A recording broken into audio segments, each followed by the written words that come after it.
I loved the animation concept in this. And it's really glowing for Pixar that whilst they are getting criticised for doing more and more sequels, and maybe this doesn't perform potentially, I'm not going to make any comments about box office. Just look at Elemental's first weekend compared to what Elemental then did for multiple months.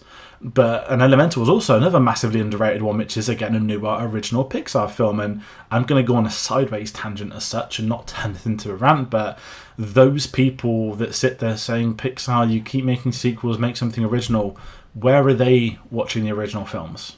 Are they? They should be, because it's hypocritical if they don't. As I said, I'll be seated at each of the Pixar films. I love them as a studio. And I agree with some of it. Oh, we can't have sequels? Well, the third Pixar film was a sequel. It's not like they were brought in 20 years later. However, I agree, at times there's too many of it. There is somewhat feeling safe.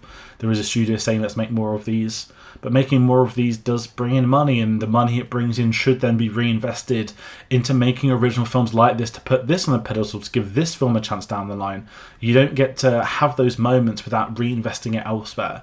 And I think that's the root of this studio, when there are animators and directors with ideas of stories they would like to tell, to get the opportunity to do it. The fact Pixar has very much always been an in-house company, I think has worked so well for their approach, and it's reflected again in this from Elio.